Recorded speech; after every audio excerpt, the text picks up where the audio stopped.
fun. My name is James Furbenet. I've had 20 years in the fire service, 5 years as a fire chief in Ruston, Louisiana, until I made the mayor mad. And I went back to school and got a graduate degree in IO psychology. I'm still working toward a PhD. IO psychology is industrial organizational psychology, so I don't have a couch in my office. In fact, my office is your fire department. The industrial part of it is hiring and promoting the right people, and the organizational part of it is organizational change, communication, training, those sorts of things. All right, so the main thing that we want to focus on in any hiring system is picking the best qualified applicants. All right, defining best qualified applicants starts to get tricky, and then when you really try to start measuring it, is really a mess. So we want to sift through all the applicants to select the employees that wanted the career, not just the benefits. Or for a volunteer department, the 20% they're going to do 80% of the work, and not the 5 or 6% they're going to put on a t-shirt and go out and make the department look bad. All right, so one of the big problems is how has the job changed in the last year, or last several years? By a raise of hands, how many of y'all are running first responder EMS? Or transport EMS? Okay, almost everybody. How many of you are operating at paramedic level? Okay, that's still probably 80%. And how many of you send your people to paramedic school? Okay, so a few of you are hiring just paramedics, or people that are already paramedics. All right, so this is going to change. This does a couple things. Number one, especially if you're requiring everybody to be a paramedic, the job has drastically changed, and the intelligence department has changed from what we could, what firefighters are hiring when I was coming through. And customer service skills.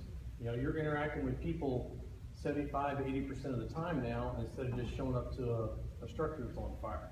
So the skill set that your firefighters need has drastically changed. They've still got to be able to fight the fires, but they've also got to have the intelligence to make it through paramedic school. All right, so let's go through some definitions. These are the definitions that you are probably going to hear from your HR people. One of the things I want to do is try to help you all communicate with them better. I know when I was the chief, HR was one of the big headaches. All right, so reliability. Any test that you use in a hiring system has to be both reliable and valid. Okay, so reliability, think of it as a weight scale. If you get on the weight scale 5 times in one day, the weight should be the same within a pound or two. All right, validity. Validity simply means that you're measuring, that the test measures what you're trying to measure. So if I'm trying to measure intelligence of a firefighter, I'm not going to look at height. Okay, that's not going to be a valid measure. Okay, there are different types of measure. Different types of validity. So face validity. Questions make sense for what it is trying to measure. Okay, so if I'm trying to measure intelligence, and I ask a firefighter what their favorite color is, it doesn't have a whole lot of face validity with an intelligence test. The content validity. For anything on a test to have content validity, it's got to be based on a job analysis of the firefighter's job, or whatever the rank is. And we'll get a little bit more into job analysis, but we could, that could be a college course on how to do a job analysis, right? Criterion validity. Okay, so this is a predictor. The test is based on historical correlations between questions, or whatever kind of predictor you're trying to measure, and success on the job. Okay, so content validity, I'm going to do a job analysis. I can make up a test. I can give that test in a couple of months and go through the process. For criterion validity, I've got to do research, give the test, and then wait a few years to see if the things that I said are going to make a good firefighter actually turn out to predict which firefighters are good and which ones aren't. All right, adverse impact. This is basically an unintended bias against any protected class. All right, and there's some issues with adverse impact that I didn't understand when I was fire chief, that once I finally got into IO psychology, I thought, oh, that's what they're talking about. The first misconception is that you can make a test that has no adverse impact. In theory, that works. The problem is there are all kinds of factors that come into play with adverse impact that you have no control over. And we're going to get into that in a little bit. Well, let's say that Martians existed and they become a protected class. You give a firefighter test. You have 2 Martians show up and 500 Earthlings. Adverse impact is going to be a ratio between how many Martians are hired versus how many humans are hired. You're going to have adverse impact if you only have 2 Martians show up. For that ratio to have any kind of significance or any kind of real bearing, you've got to have fairly equal numbers. If they're drastically off, you're going to have adverse impact. Now, there are lots of things that you can do to reduce that, and we'll get into that, we kind of go through this. Correlations. Okay. This simply measures the percentages of how 2 different things vary. Okay, who can tell me what the gateway drug is? Okay, marijuana. All right. They did that with correlational research. The problem with correlational research is it sounds like it's proved something, but it doesn't. Okay? The way that they did that research is they asked hardcore drug users, did you use marijuana? And a bunch of them said, yeah. Had they asked if they ate peanut butter sandwiches, peanut butter would be the gateway drug. It's a correlation. It just means that 2 things happen together. It's not proven that A causes B, B causes A, and for all we know, there's probably C, D, and F that cause both of them to raise at the same time. All right, general intelligence. This is denoted by little g. The reason that general intelligence is such a big deal is because it alone predicts more than 50% of how successful an applicant's going to be on the job. And this is a well-established fact in psychology. The problem is, let's say that somebody has to have an IQ of 90 to be a firefighter, to be a successful firefighter. If they have an IQ of 140, is that going to make them an extremely successful firefighter? No. In fact, it's probably going to hinder them. With traditional testing, paper and pencil testing, we get into a couple of problems. With general intelligence, they do really well in paper and pencil testing. So if our hiring system starts out with a civil service exam, which is basically measuring general intelligence, and that's the only thing that we use to rank order candidates, and then we give them a physical agility test, they've either got to pass or fail, and then we interview the top 10% of the people, we're going to get the best test takers and the ones with the higher IQ, but they may not be the best firefighters. And so we need something else in there to kind of work through that testing process to select the ones that might be better qualified. Okay, this study was done in 1998. This is a landmark study in Iowa psychology. I did forget to mention something. Iowa psychology basically does the research that all of the HR stuff practices are founded on. So what I'm hoping to do is give y'all some of the definitions and dialogue that you can go back with your HR people and have somewhat of a, you're better armed to have a conversation with them about why you want to do the certain things that you want to test for. All right, so this is looking at the predictability of different components added to the general intelligence. Okay, so GMA test is general intelligence test, okay, civil service. That's 51% predictability of somebody passing. Now, obviously, all these percentages don't have to go to 100 because a bunch of these things measure part of that intelligence also. In other words, somebody that has intelligence is going to do fairly well on these other tests. The right-hand row of numbers over here is how much each of these tests add to the general intelligence. And then I've got assessment center highlighted because this test was done in 1998. Assessment centers were kind of new back then. They have been refined a whole lot, and they're much higher. They have much higher predictability now than they did before. Okay, so sample work test. For entry-level firefighters, you can't do a true sample work test unless you're hiring people who've already graduated from the academy that everybody has some basic knowledge of firefighting. Otherwise, if you open up to everybody, then you're giving the people that have some firefighting experience a huge advantage over the ones that don't, and you get into legal trouble. However, your physical agility test is basically kind of a work sample test. That's why the legal requirement is every aspect of that test has to be a firefighting job related physical exercise. Okay, we look at interviews. We do an unstructured interview. Okay, how many of y'all have do a chief's interview at the end of the selection process. I did too. If you just kind of go with whatever questions you've got, and then you make a hiring decision, there's going to be bias there. Okay. I'm guilty of this too. Before I went through these classes and found out stuff, it's a wonder that Ruston's not full of short, fat firefighters. We just have this tendency to get a better gut feeling about people that are similar to us in an unstructured interview. Okay. The difference between an unstructured interview and a structured interview, and you can see the difference on the numbers of the predictabilities. A structured interview means you've got a set of questions that you ask every candidate. It should also mean that you have a set of benchmarks to grade the responses.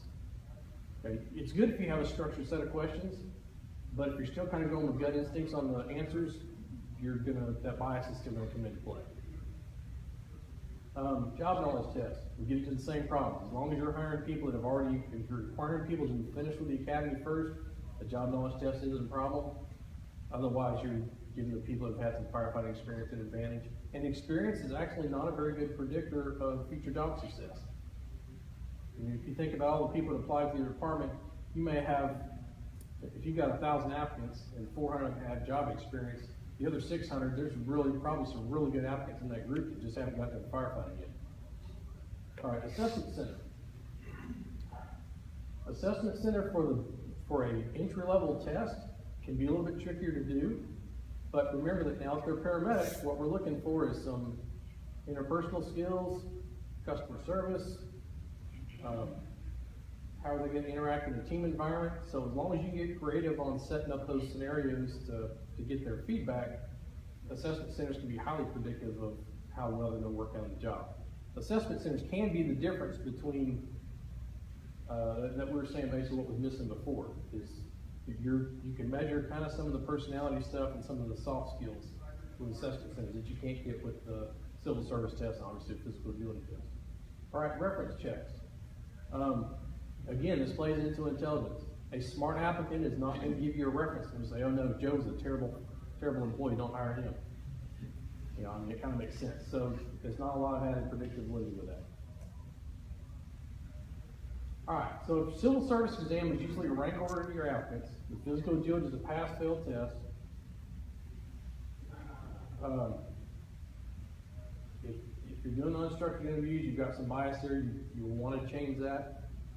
And the assessment centers you can use to measure the interpersonal skills.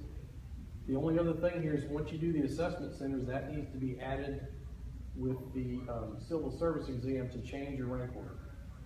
Okay, again, otherwise all you're doing is getting the smart people at the top, and you may be missing a lot of people with the right attitude, personality, and motivation that aren't in that top 10%.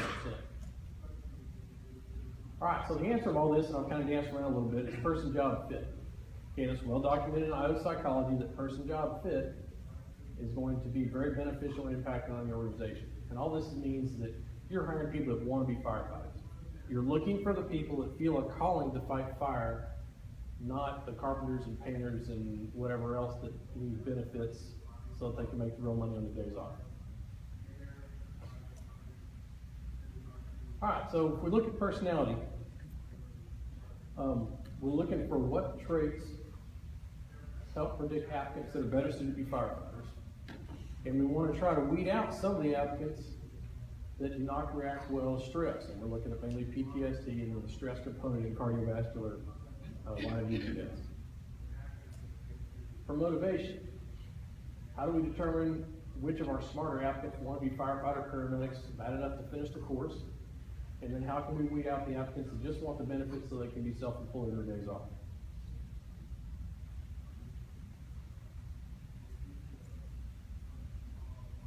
All right, so I've developed a test based on my 20 years of firefighting experience and the IO psychology background.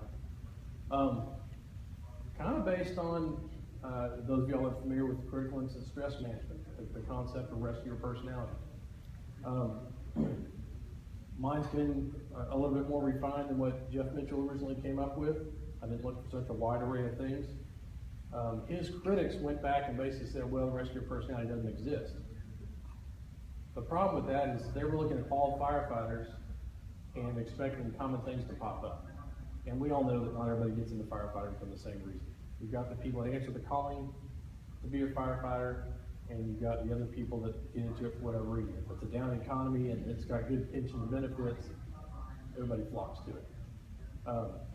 So what we're trying to do is find the high performer, the people that have a calling to be a firefighter, and the ones that can really do it. Even the ones that have a calling for it, there's going to be a set of those that aren't going to work out for stress reasons or medical reasons or whatever.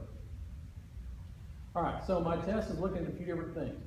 Parapathic emotions, and I'll explain what that is in just a minute, but part of that is linked to, the negative side of that is linked to PTSD, cardiovascular disease. The positive side of that is linked to mindset. And what I mean by mindset is, again, that calling to be a firefighter, well, there's the other components also, but to explain parapathic emotions, how many people have seen Titanic? How many people saw it more than once? Why? You know how it's going to end. It's not a happy movie. Okay. Well, yeah, but parapathic emotions basically is the enjoyment of part of what should really be a negative emotion. Okay, so enjoying Titanic, enjoying a horror flick, zombie movie, something like that. It's something that would normally be sad or scary or make you angry or tense, getting some kind of enjoyment out of that, and without getting into the hormones and stuff in the brain and why that works and all that stuff. Some people just get more enjoyment out of some of those negative aspects, but you don't want the ones that get so much enjoyment out of the negative aspects that they live in the negative aspects. If that kind of makes sense.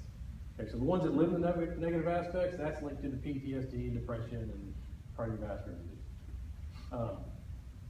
I guess to put this in another context is the people that really enjoy the parapathic emotions are the people that have been a paramedic for a couple of years and come back to the call going, that call was awesome, man. There was gray matter everywhere. I was picking it out of my watch band. That kind of attitude. Okay, resilience. We want our firefighters to be resilient. This is basically the people that look at setbacks as a challenge, and it's basically how many times you get back up after you get knocked off the horse. All right. There's been a lot of research on resilience. There's basically two big researchers, and I've gone more with one PhD's definition and his scale than I have the other. It's worked out pretty well. It's when you get into any of the psychology stuff, there's all correlations and predictabilities, and you're looking at large numbers and averages.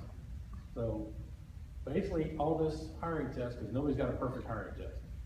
Any hiring test is hopefully just going to kind of hedge your bets a little bit better and pick a higher number of successful candidates and hopefully a lower number of unsuccessful candidates. Okay, thrill seeking. That was kind of obvious. You know, people that run into burning buildings obviously are getting some kind of a high, a little bit of thrill seeking. The ones that ride motorcycles or bungee jump or parachute or drive too fast or whatever on the weekend. Again, a little bit is good, too much is bad. Altruism and protective need. I'm going to explain both these kind of in the same deal because they're very closely related, but there's a difference to it. Altruism is the neighbor that knocks on your door when your house is on fire. Protective need is the one that kicks the door in when your house is on fire. We need both of them, but there's a different shade of that protective need that's going to be. You want people that are altruistic because you don't want people to go. You all heard some of the stories. You know, such and such fire department didn't respond to the guy that was hurt across the street because they didn't get dispatched. Okay? Person high in altruism is not going to let that happen. A person high in protective need is going to be opening the window and looking across the street to make sure nobody's hurt. And you want a little bit of both of those in your outfit. Okay, so my research. Basically, I've been looking at this stuff for, 20 years while I was a firefighter, and certainly 5 years while I was a fire chief. So I've got my experience and then my IO psychology background. There's one other fire chief that has a master's degree in IO psychology. I don't think anybody has worked past that. So I'm a little bit of a rare thing, I guess. The test is under continuous refinement with more data collection with each administration. So this is something I can give out now. I just want to get research back. You know, if you decide the test is what something that you want to look at. And then the cost of $10 per applicant funds and continuing research.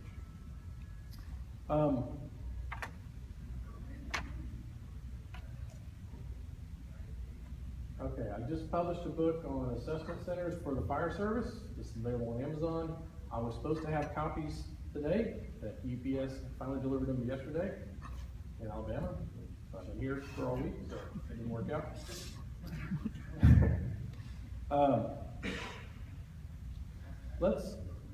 Now we talked a little bit about paramedics and what kind of stuff they need. So I want to kind of back up a little bit. In the book, or anything that talks about assessment centers, it basically says that the first step in this process is to do a job analysis. And for the mechanics of it, that's true. And the book will take you through the mechanics. For a long-term strategy for your fire department, though, your assessment center or your structured interview questions with your new firefighters needs to start before that. It really needs to start with a needs assessment from the fire department. Okay? And I assume most of y'all are in here because trying to select people that can successfully pass paramedic school is a pain. So, one of the things that you might look at for a structured interview question then is it's basically something like this. You just finished your paramedic school. You've been assigned as a mentor for the new rookie. He or she has got about a month in the EMT class, and they've come to you saying that they're really having a hard time passing the course or keeping up with things. What would you say or do? Okay. For your benchmarks, which you would want to do on like a 5-point scale, 1 being unacceptable. Okay, so an unacceptable response might be, yeah, I know it's hard, good luck. You know, something kind of blowing them off, or study more, read more, something that doesn't really help them out. Okay. An average or acceptable response would be something more like,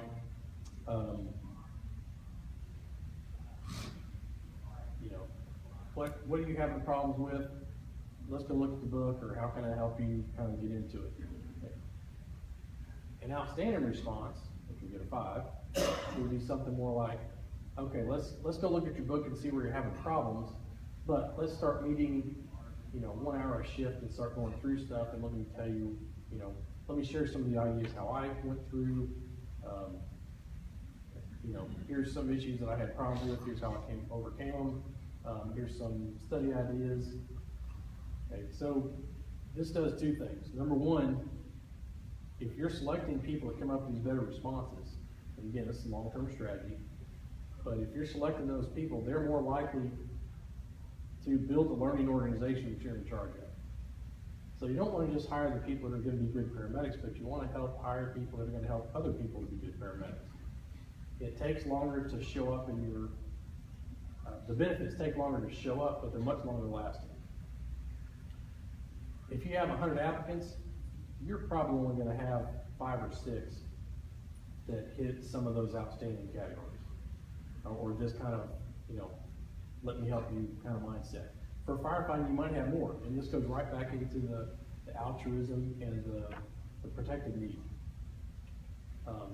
So I guess the big message I'm trying to get here is you want to build either your structured interview questions or your assessment center scenarios so that they don't just predict which applicants are the better applicants, but they're also leading up to the needs of your department over the long term.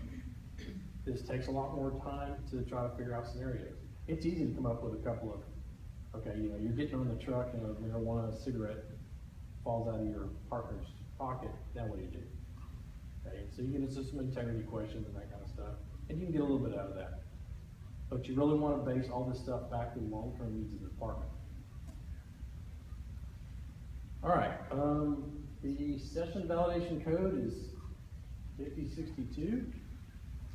We've got quite a bit of time left for some questions. I've got some business cards. One of the things I want to offer is I am happy to help anybody out with their hiring system for free over the phone or email. The test that I have given or that I've developed, I've got at my booth 733 if y'all want to come by and take the test. That helps me with the research. You find out what the test is kind of based like. If that's something you want to use in your department to see if that helps or works, that's available. Okay, does anybody have any questions on facing anything? Yes, sir.